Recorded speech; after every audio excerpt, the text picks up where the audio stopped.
A famous property baron in America was asked what he thinks about the property market and what he thinks the predictions of the property market's going to be. And his answer was, it's been a very good property market the last 100 years, and I think it's going to be a very good property market the next 100 years. That was his answer. Here's our property predictions for 2020.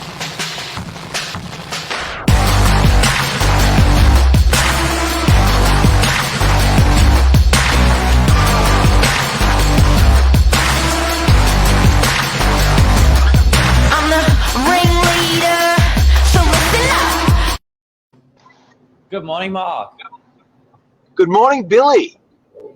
Another episode. I'm feeling good this morning. What's happening? We just sang. You were saying, I'm ready to roar like a lion, get into it. Big weekend. Pretty pumped. Yeah. Nice weekend. People are out. Weather's good. Christmas is coming. And the question on everyone's lips, we all love talking about the property market when we get together socially, but what the hell is going to be happening in 2022? What are the pros in real estate think? We've seen, you're right, socially everyone's talking about it. There's discussions in the office. We're talking about Christmas. We're talking about finishing up nice and strong before the end of the year. Where should we start? What do you want to start on? Rentals first. Okay. Stock levels are definitely down. There are massively. Yeah. And what we mean by that is it's 1/3 our normal offering that we've had the last 5 or 10 years, the amount of stock we carry as an agency, or for instance as the Northern Beaches carries, it's 1/3 of the stock on the market for rent. Low stock. Very low stock. Morning, Jeff. Jeff Levy. Hope you're well. G'day, bud. Yeah, stock levels are down. People are definitely still looking to move. We've not seen people, shy of putting in vacate notices and finding something that's not working, find something that's better for them, which is interesting because you'd think as we come to Christmas, people would want to sit tight.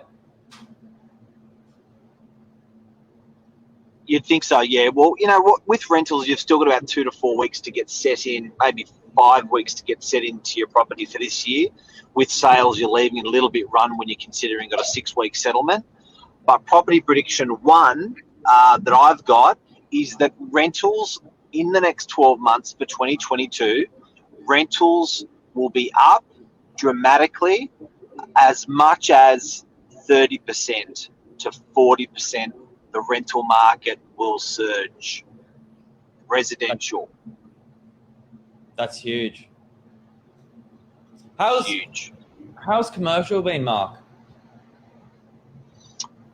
Commercial rentals, very good.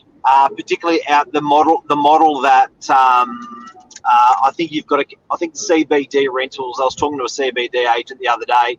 They're back about 15% CBD residential rentals from their glory days, and haven't come back yet. But certainly on the Northern Beaches of Sydney, up. The commercial rentals are like everything we've had. Again, stock levels. We were carrying 130 properties for rent. Now we're carrying about 45. That's a change in 18 months. Who would have thought COVID would have been kind to commercial rents? Commercial sales, though, still quiet, and my prediction in 2022 for commercial sales is that they're going to start bumping along and doing well, and commercial rentals, we're going to start bumping along and doing well. Yep. Okay. Let's talk a little bit about houses. We've seen huge growth, massive. Scary. Actually, really, really scary. Can I show you something? Yeah, let's do it. Look at those numbers. They're all in the green. They're all going up. Okay. So let me explain this, ladies and gentlemen. On the Northern Beaches of Sydney, which is probably this trend is consistent with other parts of Sydney. Brookvale, 54% in 1 year. 1 year from the median price, the value went up 50%. Let me do it in simple dumb numbers. Half of your property value just went up. So if you're in a $2 million house, $1 million is how much you made in the last 12 months. It is incredible. Now you may think that's Brookvale, but let me read out some other ones.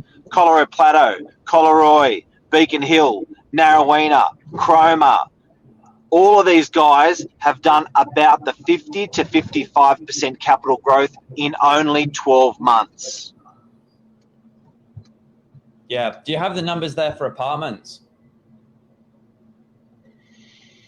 I do. Before I move over to that, I want to bring people's attention to something. When you're looking at the numbers, this is one of my secret tricks that I've learned over 30 years of real estate. I look at a thing called a rolling average. A rolling average is how that suburb's performed with all the sales every year for 10 years. So it's nice to look at stuff when you read stuff in the media as quarterly or in the last year, but I love looking at that market long term. Before I answer your question, Billy, the rolling 10-year average for most housing suburbs. This is across a lot of suburbs in Sydney, by the way, but particularly on the northern beaches. The rolling 10-year average is between 200 and 215%. What does that mean? A property that was worth $500,000 10 years ago is now worth $2 million. It's doubled and doubled again. That is a 200% growth. So, Billy, to answer your question, what have units done? I want to tell you what houses have done to finish off on that, and then it's going to start drawing a conclusion that I've drawn for 2022. So when you look at houses and consider, and I'm happy for anyone to throw any other suburbs at us because this is a live show, so throw me in any other suburbs if you want to know the data on them right now. But 200 to 210% for a lot of housing suburbs. They've doubled twice in a 10-year period. What have units done in a 10-year period, Mr. Billy Boy? They've obviously come up, but not quite in the capacity of houses. So our prediction, based on these numbers Mark will give us very shortly. Our prediction for 2022 with units is that they are going to, let me do the numbers first. You're right. So units, rolling average for units, rolling 10-year average for units, 137%. So still amazing. You've still doubled your money. Not really. Nope. You haven't. Don't forget, 200% is doubling. Sorry, 130, 100. Yeah. No. You're right. No, you're right. You're right. You've doubled once, but not doubled twice. It's a big difference. Yeah. It's a big difference. So if I look at units and I look at a rolling 10-year average, remember what I said about a rolling 10-year average? Actually, just answer some questions first from Steve. Steve's saying, how are people able to pay? Wages aren't going up. Well, I've got to say something about wages. Employment, every single person I speak to that owns a business is crying at the moment with staff, particularly in hospitality. The amount that people are paying in hospitality to have someone move around a cafe is absolutely skyrocketing at the moment. So I reckon wages are definitely on the rise. But what you've got to remember is interest rates are a third of what they used to be. So holding on to that property or upgrading that next property is still a lot cheaper. Billy's all over the numbers, says Luke. And Luke wants to know about Blacktown. I did say that you can throw a suburb at me, so I'm going to pause for a second and give you that answer.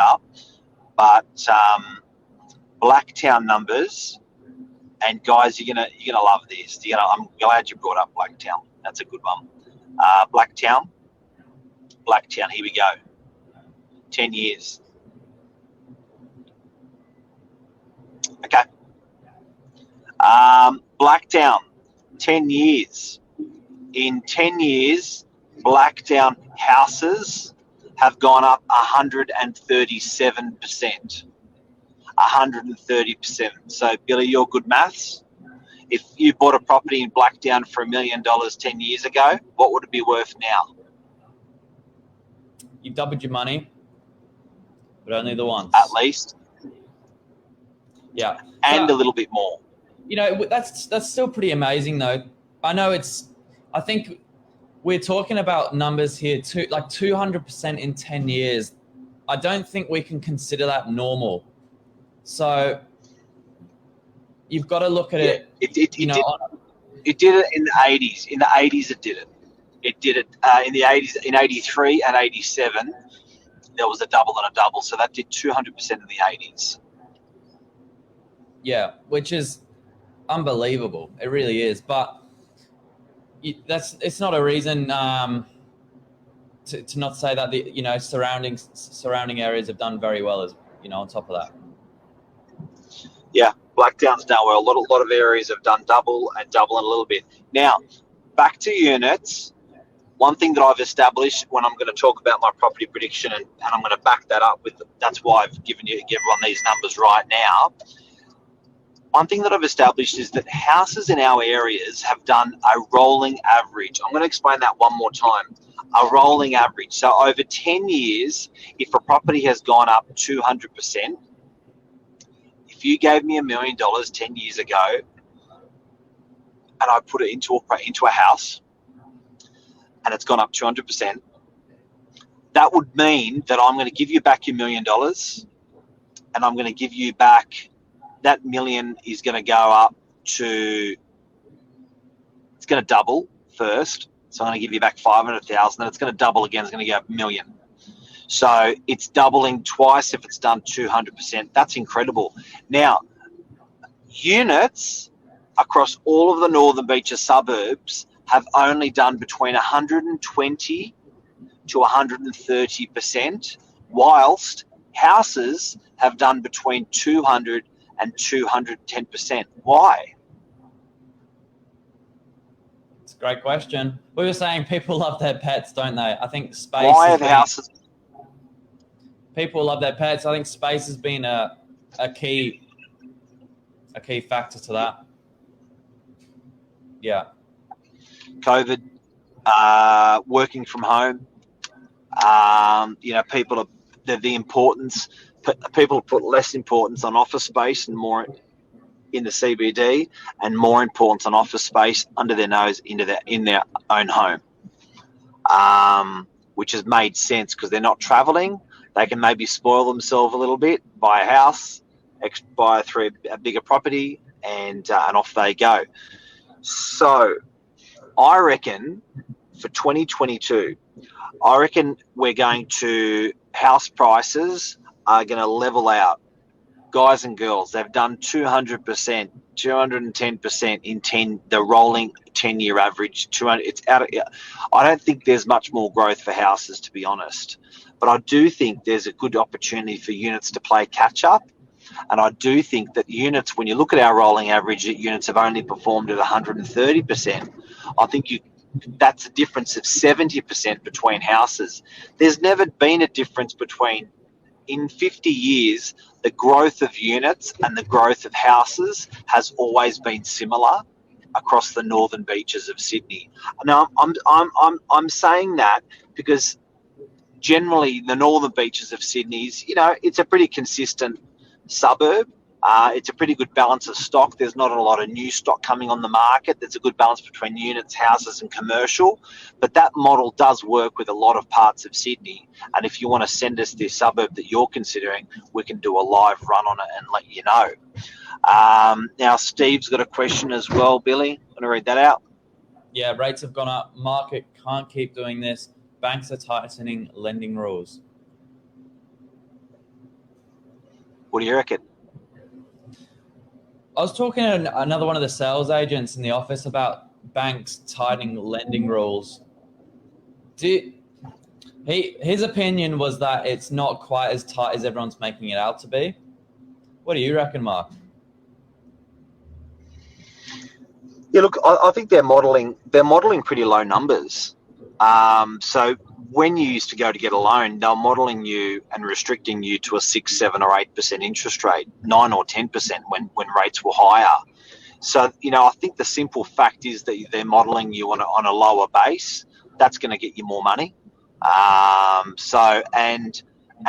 do agree in most part what Steve's saying. I don't think there's much more room with houses, because houses again have done like a 200% growth in a lot of the suburbs around us. So I reckon that gap between units and houses, I still believe there's going to be catch up with units.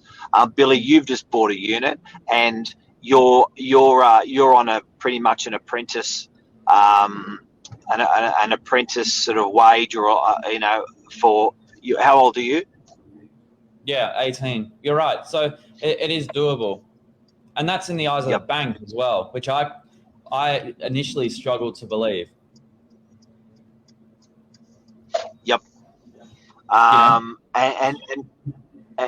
And yeah, I think for capital growth, that's our predictions for 2022, guys. I think we've wrapped that up nicely. So in a nutshell, we think residential rentals are going to surge hard. They may be the biggest winner in 2022. I think commercial rentals will go up. I know that they've been trending that way. Commercial's been very quiet for a couple of years with rentals and sales, and it's surged. Commercial rentals, commercial sales are going to do well as well. We also think houses are going to probably pause because they've simply hit 200 to 215% capital growth over 10 years. That's double and double. And we believe units are going to match houses because the units have been lacking in growth compared to the houses, and the units are going to make up that gap that they've got. So, for instance, in our area, Billy, there's a gap between 1.3 million up to 2 million. It's a no man's land, and I think units are going to close that gap up, and I think houses are going to stay where they are in price. Yeah. One more question. Do you consider garden apartments will command a premium going forward? You had a really nice one in DY recently, Mark. Beautiful. I did a story on it on my Facebook with garden apartments. Yeah. Yeah. So I think, there's definitely a huge attraction for that. Like you said, there's sort of the top end of the market has really gone through the roof, and now there's this big gap. Mark calls it no man's land. There needs to be something to fill that. And I think you're looking at the answer right here. A big 3-bedroom garden apartment, that's almost as good as, for some people, a house. Yeah, and it's more consistent with that COVID. The reason, don't forget, guys, and Wendy, don't forget that I've got a bad connection with Wendy this morning. Sorry, Wendy. Don't forget the simple fact why houses have performed better through COVID. It's because people have that necessity for more out of their property, whether it's a study, an office, a bedroom, or just that little bit more, because they're at home more. I think a courtyard unit definitely offers that. If you want to get more out of your property, if you want to simulate your property to be more like a house, well, a courtyard will do that. Not only that, but a courtyard will do children when a young couple have their first and second child, and also if it's a single mum, they can do a courtyard unit if they're going half with house proceeds. And also, if you're a retiree, it's the natural progression to get a courtyard unit, because you don't want to get anything too small when you sold your house down. But that's a show. That's it. Big week ahead. Yeah. Big week. Billy, thanks for this morning. Thank you, Mark. We've got another good one coming up, guys. We're going to talk about population and where that's going. So stick around for another one, maybe tomorrow. tomorrow. And also, can I just shout out, today's episode was brought to you by Inspect AU. These guys wrote to us. We did an interview a year ago with Vic Larusso, greatest auctioneer in Australia, does the radio weather as well in the helicopter.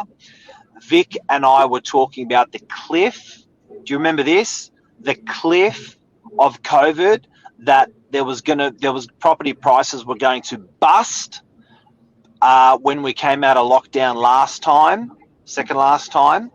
And people were worried in September last year the property market was going to shit itself. Vic and I did a piece called What's Happening with Auctions, and they wrote to me, I think, Mark, this is one of the greatest masterpieces from Novak. I remember this so vivid, the conversation about the market going down and what's going to happen. We nailed it. We got it right. And then they said, what do you think about 2022? Can you do a piece on that? And I told them we're going to do today. Wow, I feel privileged to be involved, Mark. Hey, see you, legends. See you, buddy. Ciao.